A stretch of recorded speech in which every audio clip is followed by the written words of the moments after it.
Glória a Deus. Sejam muito bem-vindos. Deus abençoe. Lembrando, conforme eu já falei, você que ainda está indeciso e quer ser membro aqui da nossa igreja, antes de ser membro aqui, não tem como, sem passar pelo Conecta. Então, por isso que tem aquele povo, fiquem de pé aí, Conecta. Olha lá, lá no fundo, é só no final do culto você passar lá, e aí você vai fazer parte dos mais de 120 novos membros, que em breve estarão conosco, só depois de passar pelo nosso curso do Conecta. Amém? Vamos lá. Eu preparei uma mensagem hoje, com o tema Maturidade para não fugir da verdade. Na verdade, eu quero tentar não finalizar. O pastor Ilande falou o final sobre a questão do ego. Ontem eu falei sobre narcisismo. Davi Lago também, o Orlando, tudo sobre esse movimento do ego. Mas eu fiquei encucado com, a gente já disse tudo que era ruim. A gente disse que o padrão era Jesus. Mas tem um texto que ficou muito marcado no meu coração sobre esse movimento de maturidade.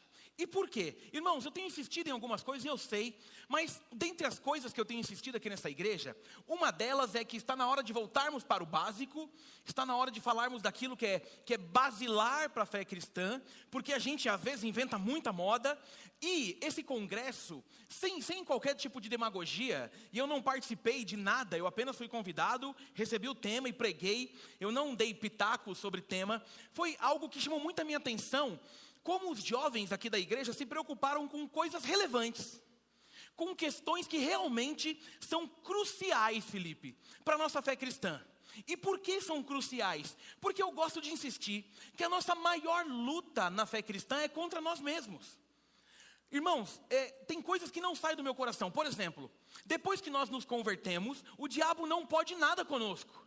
Ou seja, tudo aquilo que nós fazemos pós-conversão é porque nós escolhemos, é porque nós optamos. E nesse movimento que a gente ficou ouvindo aqui quinta, sexta, sábado, hoje de manhã, sobre uma egolatria, sobre esse movimento da evidência do eu, sobre a forma que eu gosto de me colocar em evidência, ou sobre esse movimento narcisista que faz com que ou eu esteja no topo ou não serve.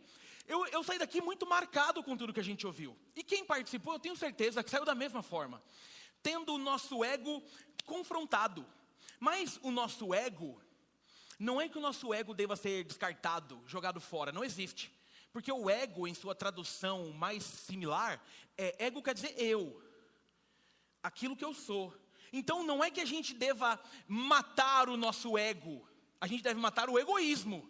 A gente deve moldar o nosso ego. A gente deve estabelecer um caráter de um ego que represente aquilo que nós acreditamos. Afinal, o que a gente pôde perceber, diante das pregações e tudo que foi falado, é que essa ambição humana, quando não se tem Jesus, faz com que as pessoas se coloquem em jornadas muito complicadas. Mas aquilo que eu gosto de insistir o problema é quando temos Jesus e ainda assim insistimos com essas coisas e não permitimos que o nosso caráter seja moldado. Até porque, irmãos, a gente precisa entender uma coisa, a fé cristã real é aquela que a gente percebe que já não somos mais os mesmos. A fé cristã, ela gera embates internos sobre aquilo que nós vamos percebendo de uma evolução desde o dia que encontramos Jesus. Você consegue fazer essa leitura da tua vida? Você consegue perceber coisas que você era e que hoje, para a honra e glória de Jesus, você não é mais? Você consegue olhar para a vida pregressa e perceber aquilo que Jesus tem desenhado na tua história? Geralmente, aquilo que eu gosto de falar, quem é muito tranqueira valoriza mais. Não é assim? Por quê? Porque quem era muito tranqueira, só de pegar um álbum de fotos já se quebranta. Porque geralmente as fotos estavam envolvidas em quê? Cachaça, festa, forró, funk. Aí você olha aquela foto, e é muito legal, né? Eu amo ver foto. E aí é muito engraçado porque a imagem relembra a história. Olha que incrível o poder de uma imagem. Então você consegue estar aqui, não é à toa que David, com todo o seu time, tem deixado todos os domingos marcantes. Por quê? Porque a gente chega entre segunda e terça e começa a relembrar. E aí você consegue olhar uma foto e lembrar, nesse dia aconteceu tal coisa. Você já passou por isso? Eu lembro das festinhas pequenas. Porque lá em casa a gente sempre teve festinha. A gente era pobre, mas a minha mãe faz bolo. Tão pobre como a mãe que faz bolo, só precisa da matéria-prima. E eu lembro da minha mãe fazendo com aqueles negocinhos que eu não sei o nome, que você pegava e ficava fazendo assim no bolo, e do nada saía um negócio azul, e aí depois ela aprendeu a fazer papel arroz. Lembra do papel arroz? Aí vinha o bolo do Corinthians assim, ó. E eu gostava que cortasse o bolo sem mexer no símbolo primeiro. Agora o time está tão ruim que eu já corto do meio, assim, E se puder não ser do Corinthians, eu agradeço, porque eu tenho medo do bolo estar azedo. Mas você consegue relembrar de onde você veio. Então, por exemplo, eu consigo olhar para a minha jornada e lembrar que até os 16 anos eu não sabia quem era Jesus. Irmãos, eu já disse aqui um negócio. Eu tinha a boca tão suja. Irmãos, eu conseguia falar palavrão em todas as frases. Não sei se minha irmã lembra um dia que eu quase apanhei na rua, porque a gente estava no portão de casa, e eu estava até comentando com meu filho essa semana. Não sei se vocês sabem, minha irmã é daqui da igreja. Fica de pé, minha filha. Essa moça é minha irmã. Porque, vira para todo mundo te ver. Por que eu gosto de avisar? Porque às vezes ela encana de tirar uma foto comigo, e eu tenho um cara de muito mais novo que ela. Aí posta, as pessoas ficam assim, meio assim, é minha irmã, foto com a irmã pode, ela é minha irmã. E eu lembro de uma cena que ela não lembra, que a gente estava no portão de casa, e tinha uns malandros na esquina de casa assim, meio que zoando. Irmãos, eu gritei um palavrão ofendendo eles. De repente eles viraram, aí ela falou assim, agora eu quero ver. Eu falei, eu também quero. E eles vieram com a bicicleta. Foi com a gente? Aí eu fui pro portão para dentro e falei, por que? E se foi? Mas eu estava lá dentro. Eu lembro da cena do dia que eu fui no estádio com meu pai e falei tanto palavrão que meu pai ficou com vergonha e desceu. Irmãos, eu tinha um poder com palavrão, é sério, porque era normal. E hoje é engraçado, porque se eu ouço um palavrão, eu me espanto. Só que ficou tão engraçado, porque às vezes eu não estou num ambiente cristão, por exemplo.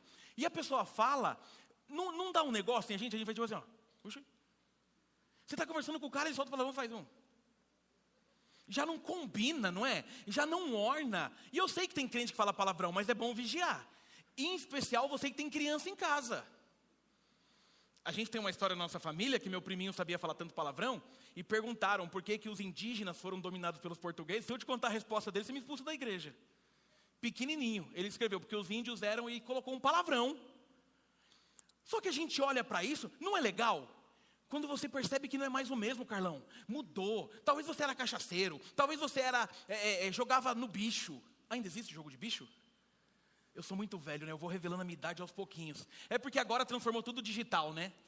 Aliás, eu acho que eu vou preparar uma pregação sobre vícios digitais em jogos. Porque tem crente se afundando no tigrinho. Me ajuda, hein, irmão? Vai te catar, você não tem o que fazer, não. Tigrinho. Vocês viram a reportagem da mulher que perdeu mais de 100 mil reais e fugiu? Imagina a vergonha. Ô, irmão, vamos ser adultos, gente. Imagina você lá para a polícia, o que você fez? Ah, joguei no tigrinho. Ô, Joe, sai dessa. Ai, pastor, mas um amigo meu ganhou. Meu irmão, tudo que é fácil demais, desconfia. Porque é pecado, porque vai te dar dor de cabeça. Mas tira o tigrinho, eu volto a falar disso um dia, sobre o problema dos vícios. Esse movimento de vida pregressa curada. E aí, hoje à tarde eu fiquei pensando sobre isso. Todo esse congresso, irmãos, só vai ter efeito verdadeiro se aquilo que nós aprendemos fizer morada no nosso coração. Porque senão, é só mais um evento que a gente participa. Senão, é só mais um movimento que a gente vai. É esses movimentos, às vezes, que eu fico meio bravo, né? Que as pessoas dizem que são movimentos avivalistas. E aí, vai lá, faz congresso, chora, gira, roda, mas depois... E aí, o que eu quero trazer hoje, então, é sobre esse andar de maturidade, de coisas que sejam fincadas no nosso coração, para que nós possamos entender que tem coisas que a gente não pode abrir mão. Veja, nós estamos assumindo que a nossa maior luta é contra o nosso eu. E quando a gente assume algo, o que nós devemos fazer? Agora é lutar para não perder a guerra. Por quê? Porque o nosso eu pecador está vivão querendo espaço, sim ou não? Muito. A gente gosta do errado. A gente aprendeu a fazer errado. A gente tem familiaridade com o errado. Mas existe um processo de maturidade que nos ajuda. E aí eu quero que você abra a sua Bíblia na carta do Paulo aos 1 Coríntios. Primeira carta aos Coríntios, no capítulo 16, por favor.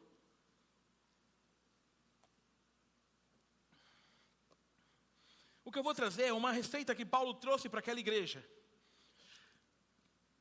baseado em uma das minhas devocionais da semana passada, que falaram muito ao meu coração. 1 Coríntios, capítulo 16, a gente vai ler o 13 e o 14. Perdão. A minha versão diz assim: estejam vigilantes, mantenham-se firmes na fé, sejam homens de coragem, sejam fortes, façam tudo com amor. O texto é tão pequeno que eu vou ler de novo para você entender. Estejam vigilantes, mantenham-se firmes na fé, sejam homens de coragem, sejam fortes e façam tudo com amor. Amém, queridos? Louvado seja o nome do Senhor pela palavra dele, que tem esse poder transformador. Nós estamos diante de uma carta escrita por Paulo, que tem ali um complexo propósito de identificar, na verdade assim, Coríntios não te dá um propósito único. Ela é tão complexa que talvez a preocupação central aqui de Paulo é sobre um desenvolvimento de um comportamento maduro dentro da igreja. Eu preguei sobre Coríntios recentemente. Você vai lembrar, Coríntios é uma cidade que tem muita coisa errada. Coríntios tem igreja, mas tem também no movimento espiritual a deusa Afrodite. Em Coríntios a coisa é tão absurda que existiam prostitutas cultuais. Nós estamos então diante de um conceito onde Paulo está preocupado com uma questão de como que se desenvolveria um comportamento cristão, como que a gente seria maduro. E aí Paulo demonstra essa preocupação quando ele identifica aqui alguns problemas básicos relacionados a tudo aquilo que ele recebeu de negativa dessa igreja. E aí Paulo começa a entender que a coisa está estranha. E aí Paulo, ele começa a se preocupar de levar uma doutrina saudável para aquela igreja, se preocupar em defender o seu apostolado e o uso de coisas dele como um exemplo de vida. Paulo estava preocupado com que aquela igreja não se perdesse ainda mais. E aí de novo, irmãos, pelo amor de Deus, ouça. A gente vive coisas parecidíssimas com tudo que está na Bíblia. Toda a preocupação que está acontecendo lá na Bíblia, e não importa o texto, a gente muda o tempo, a gente muda os problemas, mas a gente tem as mesmas coisas. A gente ainda não percebeu que muito do que vão inventando também no âmbito da fé, para que a gente comece a aceitar com mais facilidade coisas absurdas, coisas complexas. Muito legal, hoje eu almocei na casa de uma família muito querida, uma feijoada maravilhosa, aliás, tinha até torresmo, farofa, couve. Não é para você ficar com inveja, é para você dar glória a Deus, amém? Que é assim que a gente testa a fé do irmão. E essa família me trouxe de novo um dado que para a gente já é muito conhecido, pastorzão. Eles eram pentecostais e falaram assim: nossa, pastor, toda vez que a gente ouvia falar de Batista, a gente ouvia que Batista era chato e frio. Você já ouviu essa fama? Quem aqui não era batista, mas já ouviu essa fama? Levante a mão. Peça perdão para a gente agora. Em nome de Jesus. Nós podemos até ser chatos, mas frios, somos ou não? Não. Às vezes sim. E é muito interessante que esse movimento de inventar questões teológicas ou de ficar querendo dividir, não é de hoje. O grande problema aqui é que nós estamos diante de uma igreja que tem poucos resultados tangíveis. A gente está diante de uma igreja que está vivendo uma miscelânea de coisas e está num local com muita coisa perigosa em volta. E, irmãos, sempre vai ter teologia para todo tipo de coração. Não esqueça isso, em nome de Jesus. Eu estava conversando esses dias com um pastor muito querido. Muito querido. E é muito louco. Eu não sei se você percebe isso, né? Mas muito do que a gente chama de evolução não tem nada a ver com evolução. Então, no movimento teológico, por exemplo, está muito comum uma invenção de moda baseada na fofurice. Então, eu vou falar aqui num dos pontos, a nossa grande polêmica da semana, qual foi? Olimpíadas. Baita polêmica. Você viu a polêmica? Se não viu, não vai atrás, amém? Eu não gosto quando eu trago alguma notícia e alguém faz assim: o que foi? Porque Porque eu falo, pronto, envolvi a pessoa na polêmica.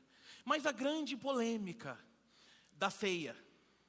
E aí todo mundo foi lá e ok, eu não vou entrar na polêmica. Já entrei, na verdade. Mas estou aqui, entrando com vocês. É muito louco perceber que... Veja, eu vou te falar agora onde dói o meu coração com a polêmica. E eu não sou muito de falar disso, mas eu vou falar onde dói o meu coração. O que dói o meu coração não é o fato de você gostar ou não gostar e tudo mais. O que dói o meu coração é perceber que no movimento teológico, a gente tem muita gente achando coisas fofinhas demais. Tipo, nada mais dói. Tudo sabe, cria-se um movimento da fofurice gospel. E meu irmão, às vezes é engraçado, porque a gente está na hora de refletir que aquilo que estão cobrando de nós, tem hora que também tem que oferecer alguma coisa. Chamar a gente de irredutível, mas não respeitar o que a gente acredita, mas assim, eu entendo. Eu não tenho problema, porque eu não tenho problema com quem não é da fé. Você sabe qual é a minha visão? Não me agride de verdade. Ah, tentaram fazer a cena da ceia. Te agride? Não. Por quê? Porque eu não espero nada deles. Eu já falei isso aqui. Eu falei isso no Congresso dos Jovens ontem. O crente está achando que vai ter uma Olimpíada e quem vai acender a pira olímpica é Jesus. É alguém vestido de Jesus que vai chegar e fazer: Deus abençoe, graça e paz, Paris. E todo mundo: eu sou Jesus de Nazaré. E aí Jesus nem precisa de uma tocha, porque de Jesus emana poder. E Jesus faz uma oração: ó Pai, acende a tocha olímpica. E a tocha, foi todo mundo: glória a Deus. Eu não espero nada disso. O que eu espero é que o mundo se volte cada dia mais contra a gente. Agora, não é porque eu não espero que também eu acho que tudo é fofo. O que me dói então é esse movimento de assim: pode tudo contra a gente. Não, peraí, querido. Porque Jesus e a mesa... Não, para.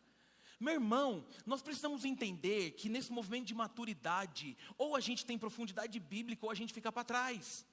Então, o que eu quero trazer para a gente hoje, baseado nesse texto, numa intenção não de fechar o congresso, porque foi fechado de manhã, mas sobre uma maturidade que nós precisamos. Sabe por quê? Porque a vida cristã não é fácil, mas quem tem complicado ela é a gente. A vida cristã não é simples. Nós estamos diante de um contexto de Paulo tentando tratar o coração de pessoas com uma maturidade. E esse texto é incrível, porque Paulo começa falando sobre a busca dos benefícios do outro.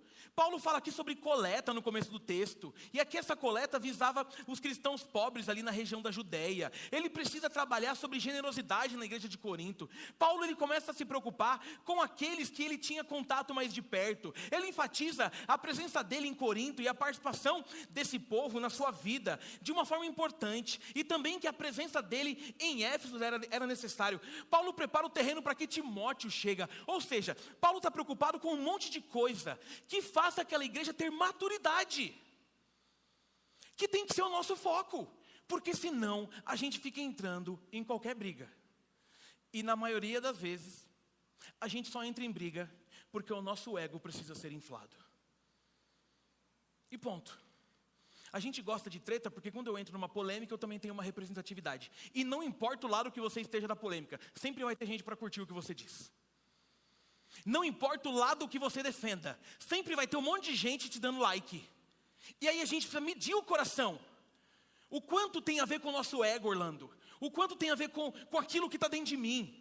Mas eu quero propor aqui então um caminho onde a gente junte tudo isso e consiga entender na dica de Paulo um cristianismo que vale a pena.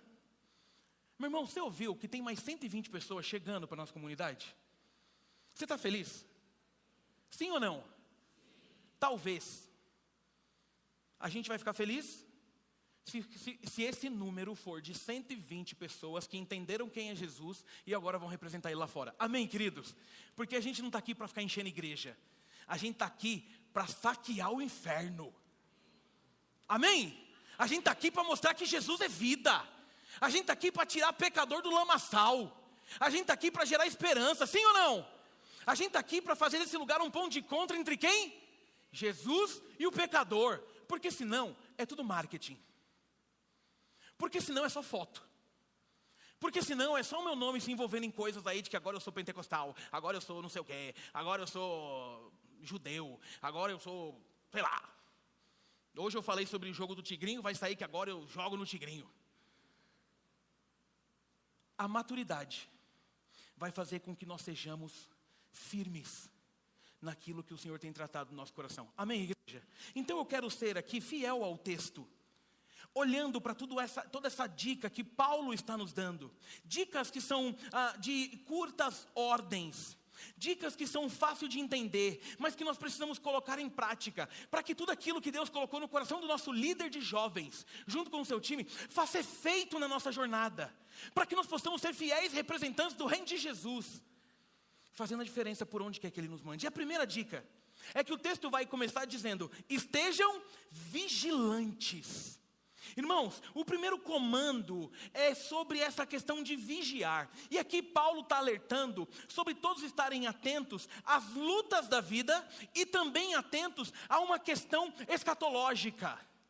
Atentos à questão da volta de Jesus. Essas palavras, irmãos, elas ocorrem com frequência. Em todas as passagens escatológicas do Novo Testamento, geralmente Paulo gosta de falar sobre esse movimento de esteja atento. Elas subentendem que o povo de Deus deve permanecer vigilante, em alerta, para que as forças espirituais não sejam frustradas através da gente, para que a gente não gere mau testemunho. Meus irmãos, nós não podemos vacilar com a nossa vida.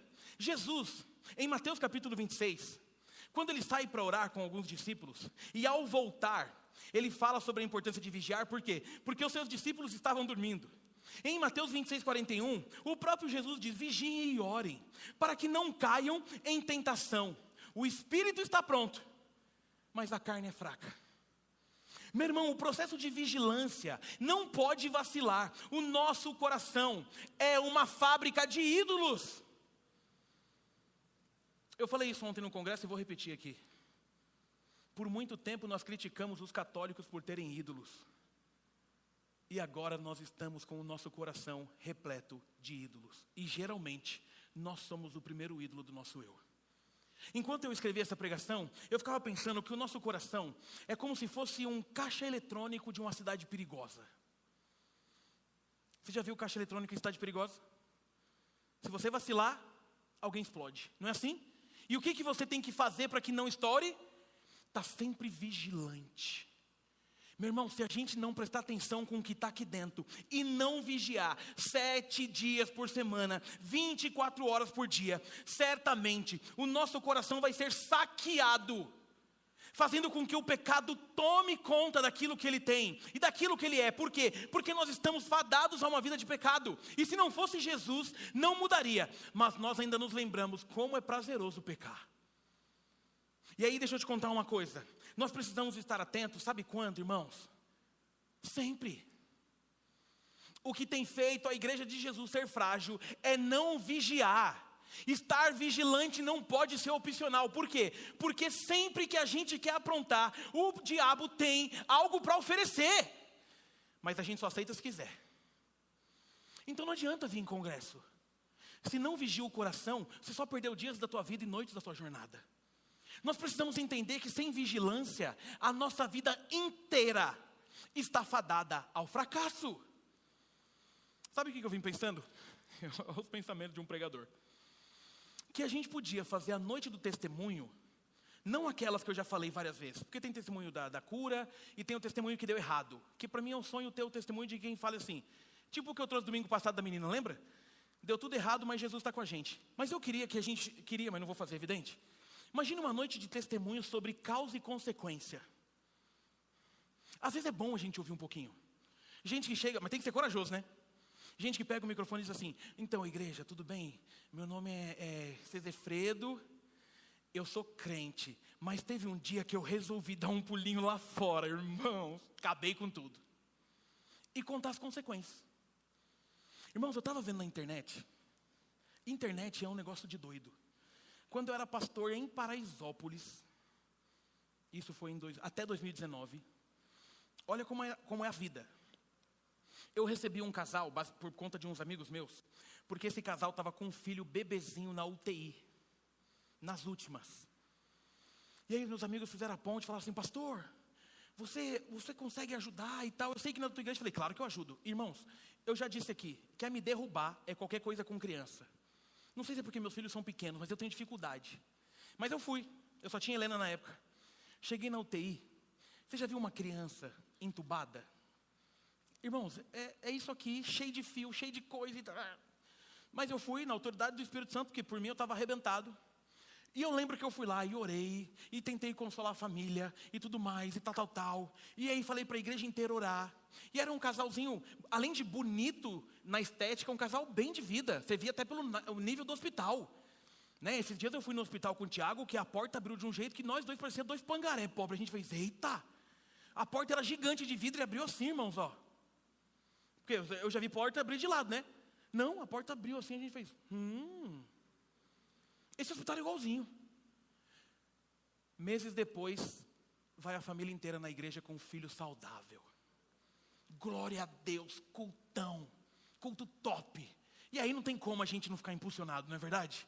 Uou, Jesus curou, tal. Só que aí, eles não eram da minha igreja, seguiram a vida deles. Só que aí, começaram a me seguir o Facebook, tinha essa vantagem, porque se só de alguém tá na tua rede, você tem a ele também automático. E eu fui acompanhando a vida deles, é legal isso. Falei, olha, os meninos, que grande. Aí do nada eu vi, tá uma moda estranha, eu falei para ela essa semana, crente trocando de parceiro no Facebook, né, que eu tô achando até que é algum vírus, espero.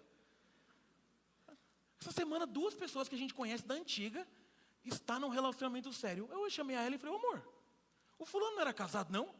Mas eu acho que deve ser bug da internet, em nome de Jesus, não são divórcios, amém igreja? Crente não divorcia. Vamos seguir. Aí, terminou, continuei acompanhando. Aí esses dias, eu vi que estava cada um do casal com um namoradinho novo. Ok, não é da minha conta, não são da minha igreja. Pasmem. Essa moça postou recentemente, ela deve ter a idade parecida com a minha, 2 filhos já chegando na adolescência. E aí você percebe que entre a notícia que ela postou e a de que ela estava com um namorado novo não tem 6 meses, ela está grávida de outro cara já. E aqui, eu não estou entrando na questão da gravidez, estou dizendo assim, se a gente não vigia, irmãos, é tragédia em cima de tragédia. Se a gente não fica atento, e olha aqui o que eu vou te dizer, a culpa é nossa. A gente só faz o que a gente quer, a não ser que você me prove que o diabo pôs uma arma na tua cabeça, mas eu quero foto, quero vídeo. E quero ver ele falando, ou faz ou morre. Quero vídeo. Vigiar, irmãos, estar vigilante, é assumir o que nós temos de errado e levantar torres de vigia do coração, para que aquilo que nós temos de pecaminoso não aflore, porque amanhã pode ser tarde. A gente tem que estar vigilante 100%. Talvez você chegou aqui essa noite, nem está aqui no script, mas eu vou falar. Brigado com a tua esposa, com o teu marido, deixa eu te dar uma dica, resolve logo. Resolve logo, em nome de Jesus. Por quê? Porque é assim que começa a brecha, então vigia. E não adianta agora ficar cutucando ela dizendo, tá vendo? A culpa é tua também. Pede perdão quando acabar esse culto. E se você não pedir, você vai ver. É estar vigilante nos detalhes, é estar vigilante com a espiritualidade, é vigilante no casamento, é estar vigilante com os filhos. Vigia, porque senão amanhã pode ser tarde. Sabe qual é o nosso problema, irmão? É que a gente gosta de levantar a vigia depois que o ladrão invade. E é muito louco lembrar que o diabo está sempre em derredor. Ele está sempre de olho. A nossa torre de vigilância não pode cochilar. Você já foi em lugar perigoso que tinha um segurança que ou ele era gordinho demais ou era disperso? Não dá medo? Eu sou gordinho, pode rir que não tem problema. Outro dia eu fui parado por um policial que eu pensei, até eu que sou gordo, se correr ele não me pega. Ele era muito grande. Vacilo? Não. Coloque os melhores guardas espirituais sobre a tua vida e vigia. Para que na tua luta contra o ego, você não perca. Amém, queridos? Segunda coisa que o texto nos ensina: mantenham-se firmes na fé. Aqui Paulo tem uma segunda ordem, que no sentido é semelhante na questão de exortação, mas aqui ele está dizendo sobre essa questão de se manter firme em algo que precisa ser inabalável. A nossa fé em Deus, mesmo diante de adversidades. Ele aqui acrescenta a frase positiva na fé para indicar a qualidade inabalável de um crente enquanto a confiar em Deus. E aqui ele fala de fé subjetiva, mas aqui também ele está tratando como um soldado que defende firmemente os interesses. Sabe aquele soldado bravo daqueles filmes que se mexer com aquilo que é da nação dele, ele fica bravo? O que Paulo está dizendo é isso: um cristão que seja firme nas relações com o ensino do que a palavra diz. Ou seja, fé inabalável é fé objetiva. É fé daquele que conhece, aquele que entende quem é o Senhor. E aí é muito louco, porque a ordem de ficar firme na fé aparece muitas vezes na fala de Paulo. E sabe por quê? Porque não é de hoje que cristãos passam por dificuldades na jornada e com isso a fé é abalada. E aí, irmãos, é muito louco. Nós precisamos entender esse movimento. Nós precisamos entender que fé é algo que tem que ser alimentada. Não é sobre conversão, é sobre a continuidade que eu dou para que a fé esteja sempre ativa. É por isso que eu falo, crente que fala mal de igreja não entendeu sobre fé. A gente precisa disso aqui, sim ou não, para que a nossa fé fique power? Meu irmão, o congresso mal acabou e eu já quero saber quando é o próximo. Cada ministração, e aí você vai ter um momento de comunhão. Nós precisamos tomar esse cuidado, para que aquilo que acontece ao redor não mate aquilo que Deus está construindo em nós. E aí, firmeza de fé é ter uma convicção do que nós cremos, a certeza de que o Senhor tem todo o poder para a nossa jornada.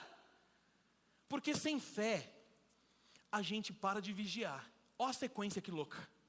Se a fé está no talo, é porque eu conheço quem Ele é e conheço a palavra. E por conhecer, eu vigio. Firmeza de fé é você responder para você mesmo: em quem você crê? Você consegue responder? E por que você crê? Qual o motivo da tua fé? Firmeza de fé é não permitir que ventos de doutrina levem o nosso coração. Firmeza de fé é saber que talvez você esteja passando por um grande problema, mas está aqui essa noite.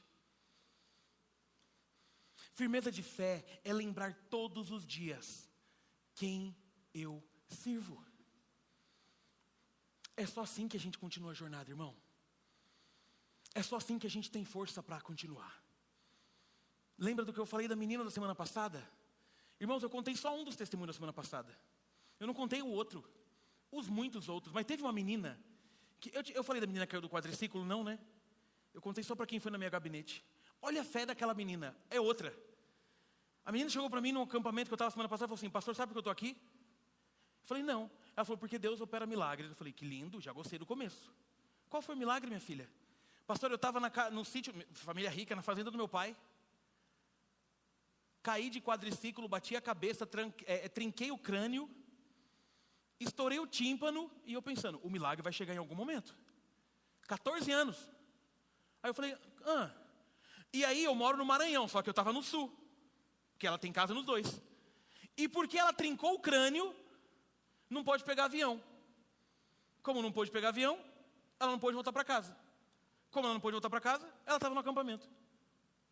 Aí eu falei: minha filha, você está me dizendo que você cair de quadriciclo, trincar o crânio, e estourar o tímpano, é milagre de Deus para você estar no acampamento? Ela falou: sim, se não fosse isso eu estava em casa.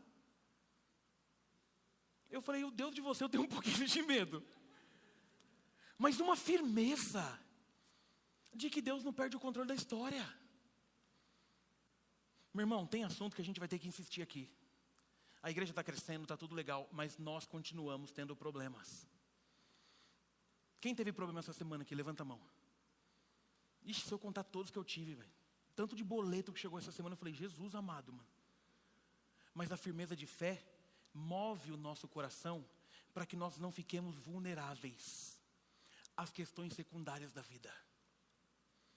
Firmeza de fé é entender quem Deus é e quem eu sou, para que a jornada não seja atrapalhada. E aí Paulo vai para a terceira. E aqui ele está dizendo homens, mas eu quero falar sobre o ser humano. Sejam homens de coragem. E aqui, irmãos, o verbo no plural, no imperativo, significa portem-se como homens, na questão de seriedade. Esse é o único lugar aqui do Novo Testamento em que aparece o verbo. Contudo, o sentido aqui ele é suficientemente claro. É na questão de você se posicionar. É de você enfrentar os desafios com bravura, sabendo que Deus está do seu lado. Aqui ele está falando sobre a coragem que é necessária para a jornada. É ter aquela coragem de Davi, a coragem de Josué, de liderar os israelitas, a coragem de Gideão, de ir para uma guerra com muito menos pessoas, a coragem de Elias contra os profetas de Baal. O que ele está dizendo em suma é que toda essa coragem do povo foi para evidenciar o Deus que eles servem. Sem coragem a gente não vai. Sabe por quê? Porque nós somos tendenciosos a ter medo. E aí, deixa eu te falar uma coisa. Ser corajoso no reino de Deus, meu irmão, não quer dizer ficar arrumando briga em nome de Jesus. Tem gente que fala assim, eu sou corajosão. Eu vi lá a polêmica e já fui na voadora. Não é isso não. Ser corajoso no reino de Deus é representar a Jesus mesmo em meio ao caos. E é por isso que eu digo, eu não tenho nada contra você se indignar com a chacota que fizeram na cena da ceia. Desde que você tenha a mesma coragem para falar sobre Jesus nos dias normais. É sobre essa coragem que Paulo está falando. A gente está achando que Jesus gosta de advogados. Não, Jesus não nos chamou para ser advogados. Ser corajoso no reino de Deus é entender que nós somos representantes de Jesus. Não é ter coragem para falar mal quando alguém fala mal. Eu quero saber onde está essa mesma coragem quando é para falar de Jesus. Porque tem crente que entendeu que evangelizar é arrumar treta na internet. Não! É coragem para vencer as batalhas, mas coragem de representatividade. Coragem de dizer, eu sou crente.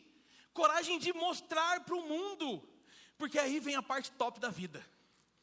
Grande problema das Olimpíadas, a ceia, a treta rolando e não sei o quê. Aí chega hoje, uma menina brasileira, eu nem sei quantos anos tem aquela menina. 16 anos. Skatista, se eu não me engano ela é do Maranhão. Eu já até postei o vídeo nas minhas redes. Porque para mim, ela é mais corajosa do que quem grita na internet. Porque dizer, vai para o inferno, de Deus não se zomba, muda nada. Aí a menina chega, irmão, rede mundial. Meu irmão, o mundo está vendo as Olimpíadas. Aí chega ela lá, skatista. A câmera vai passar, e aí não tem ninguém, quem é da Libras aqui? Deixa eu lembrar a cena. Como que é? Não, o único que eu sei é Jesus. Boa. Aí ela chega na frente da câmera. Ó que top ser crente. Aí ela faz, Jesus é o caminho, a verdade e a vida. O mundo inteiro foi atrás do que significa esse gesto. Coragem. Essa menina falou muito mais de Jesus do que quem foi esbravejar na internet. Essa é corajosa. Meu irmão, a chance que ela teve. E é muito louco você ver reação de atleta, não é? Porque a câmera passa, se ele é tímido ali. Por que nenhum atleta sabe ficar parado? Você já reparou? Futebol, a câmera passa, o cara tá. Vôlei. Aí skate, a gente que ela tá com a mão aqui, ó. Ela parou e fez, ó. E de trivela, porque no final ela vira o rosto, que ela faz aqui, ó. Pá. Aí o mundo tem que descobrir que uma skatista de 16 anos... E aí, ó que legal ser crente. Aí talvez você pense assim, certeza que ela vai ser ouro. Não, porque Deus não é Deus de barganha, não precisa disso. Ela foi bronze. Mas a maior medalha ela conquistou de falar de Jesus para o mundo inteiro, irmão. Imagina ela chegando de skate no céu aqui, ó, só na... E Jesus dizendo, cadê a corajosa? Dá um abraço aqui. Pou! É sobre essa coragem. É sobre se portar como um crente. Coragem para ficar falando besteira na internet qualquer um tem, porque atrás de uma tela a gente não vê rosto. Eu quero ver a coragem de falar de Jesus. Eu quero ver a coragem de bater de frente com o mundo, com a intenção de mostrar que Ele é o Senhor, e não de que você é lacrador. Ei, eu já postei, posta na tua rede também. E não fala nada. E eu estou dizendo, Deus tem algo muito bonito com essa geração nova que está chegando. Tem um monte de doido chegando aí com 15, 16 anos. Anota o que eu estou te dizendo. Essa molecada de hoje não tem mais medo não, irmão. No meu tempo a câmera passava, eu babava. A menina lembrou dos gestos, cara. Tem uma geração nova que olhou para esse negócio aqui e falou assim, demorou, vamos junto. O mundo inteiro hoje teve que ouvir e ver, e vai pesquisar o que é aquilo. E o mundo inteiro hoje viu uma mensagem dizendo, Jesus é o caminho, a verdade e a vida. Isso é coragem. Porque ela crê. Então, antes de ser corajoso de internet, vai ser corajoso na proclamação da palavra, irmão. Bora. Já te falei, se tudo der certo aqui, até fevereiro a gente chega a 1000 membros. Imagina 1000 membros corajosos, o que a gente faz com Guarulhos, irmão? Eu quero é que tenha 15 casados para sempre, 12 de noivos, 63 homens ao máximo, 90 cursos do Mulher Única. Eu quero é que Guarulhos inteiro conheça. Mas cadê os corajosos?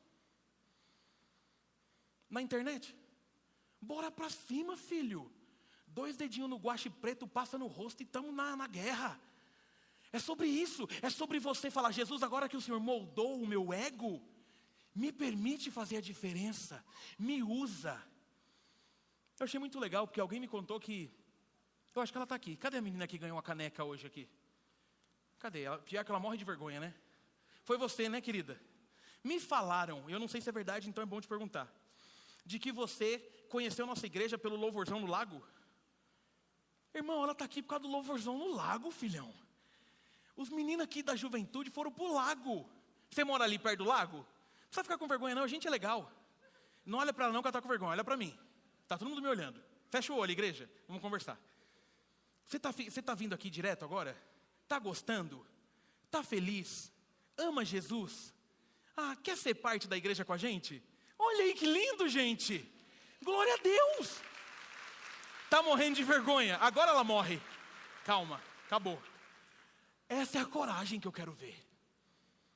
A juventude foi para o lago.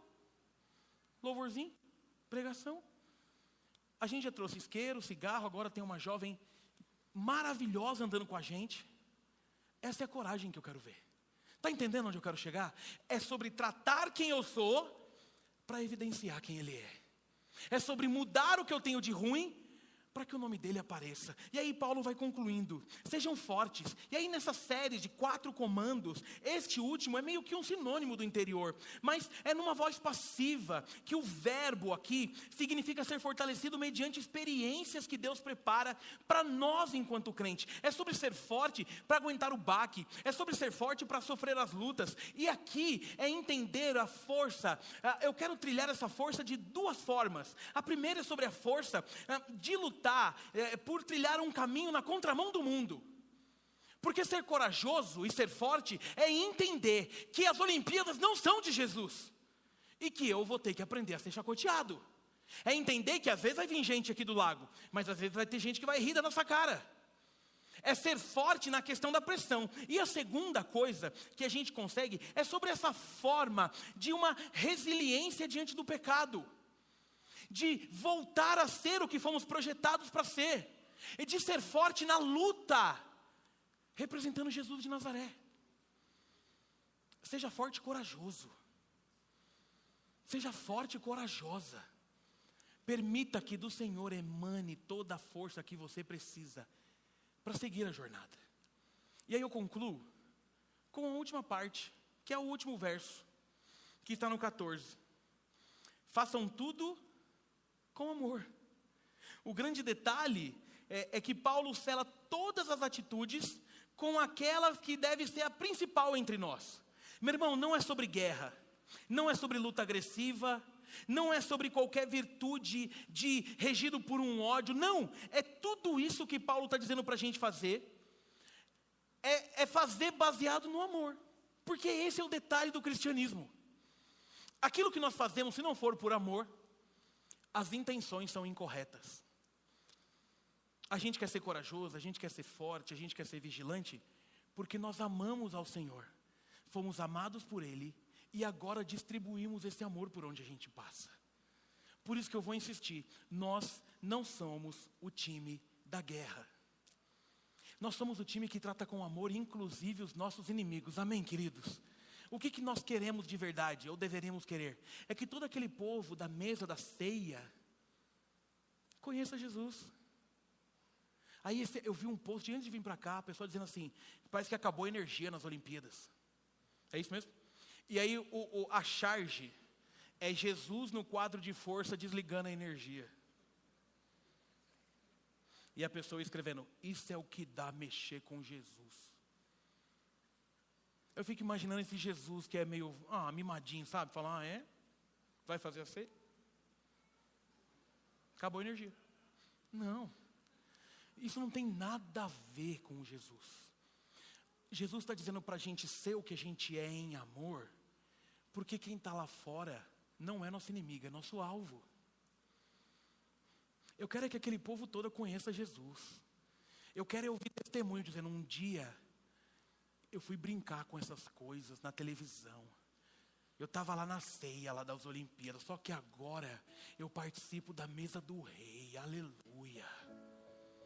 É o amor que vai nortear isso para a gente. É ser vigilante, é ser cuidadoso, é ser corajoso, é ser forte. Em amor, deixa eu te dizer uma coisa. Se você não amar a Jesus mais do que você ama você mesmo, você vai trilhar uma vida de pecado, porque você é tão egoísta que o que vale é a tua felicidade. Jesus nos convida para morrer todos os dias. Por quê? Porque se eu não morrer para mim mesmo, eu estrago tudo que Ele está construindo na minha vida, tudo. Se eu não morrer para mim mesmo, eu estrago a vida dos meus filhos, eu estrago com o meu casamento, eu estrago com o meu ministério, eu estrago com meus amigos, eu estrago com tudo. Agora, quando eu tenho esse amor por Ele, percebo o amor que Ele tem por mim, tudo que eu tenho para oferecer na jornada é o amor que transborda dEle. A gente não foi chamado para ficar odiando ninguém, brigando com ninguém. A gente foi chamados para transformar na medida do amor. É desse jeito que a nossa egolatria é dominada pelo Espírito Santo. Meus irmãos, a gente não lê mais Gálatas capítulo 5, frutos do Espírito, a gente largou. Sobre ter amor, longanimidade, paz, paciência, a gente deixou de lado. A gente não tem mais maturidade para lidar com as coisas espirituais, sabe por quê? Porque a gente está intenso em querer mostrar que Jesus precisa de representantes que gritem. Não. E eu preciso que você pense nisso. Tudo que nós estamos vivendo baseia-se na escolha que nós fizemos um dia lá atrás. Ser vigilante é para que a sua história pregressa seja de vitória. É para que você perceba o dia que Jesus entrou, o quanto Ele mudou a tua jornada, o que foi feito de novo. Ser vigilante é parar de ficar atualizando o relacionamento nas redes sociais. Ser vigilante é perceber que você está precisando muito de bebida, de droga, de sexo, de baladinha para ser feliz, por um simples motivo: Jesus ainda não é o centro da tua existência. E ponto. Porque quando Ele é, a gente encontra felicidade inclusive no simples. No simples. Essa semana a gente jogou basquete juntos em casa, os 4. E a coordenação motora da minha família é muito engraçada. Porque ou eles andam ou eles batem a bola. Mas a diversão de uma família na quadra. Eu imagino o povo do condomínio olhando a gente e falando assim, que doido. E era, aê, pai! E o Benício, qualquer jogo, ele fala, eu e meu pai. Foi eu e meu filho no jogo de basquete. Contra minha esposa e minha filha. Acabou, a gente foi jogar futebol. Que divertido.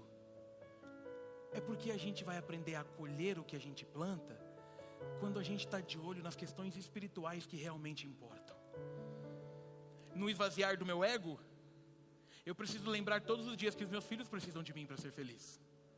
Num ego inflado, eu diria, por que 2 crianças querem minha atenção? No esvaziar do meu ego, importa muito que a minha esposa seja feliz. Como meu ego inflado, ela que me faça feliz. Esse movimento de força, de fé e de maturidade faz com que eu tenha mais piedade diante do Senhor para entregar a minha vida verdadeiramente. Não é sobre frequentar cultos, é sobre perceber que o Senhor frequenta a minha casa. É sobre perceber que a minha família é dele. É sobre perceber que quando os problemas vêm, a primeira coisa que a gente faz é dar a mão dizendo: Senhor, eu estou com medo, mas encorajado pela tua palavra eu não paro. E a gente vai caminhando.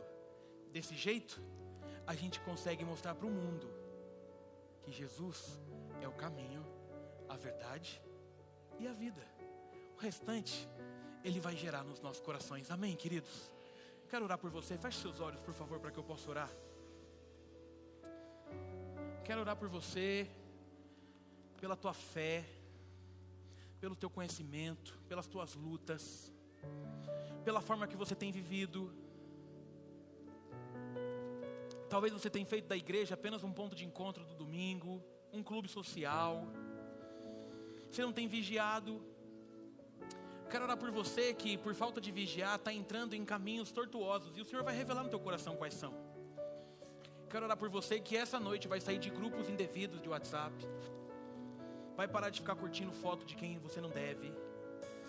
Por você que está dando muita brecha na vida financeira e está percebendo que já vai dar errado. Quero orar por você que parou de orar e fazer devocional. Quero orar por você que se deixou levar pelo pecado e está entregue. Quero orar por você que não está sendo mais forte, perdeu a coragem, e às vezes está esbravejando na internet, mais para esconder o crente meia boca que você tem sido. Quero orar por você que tem feito muita coisa boa, mas nada em amor. Por você que tem mais gerado ódio do que tudo e está achando que representa Jesus de Nazaré com todo esse seu modo de rosnar na internet ou contra alguém que pensa diferente.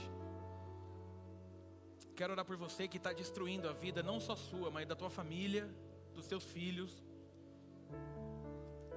porque o teu ego continua sendo alimentado e continua andando solto por onde quer que você vá.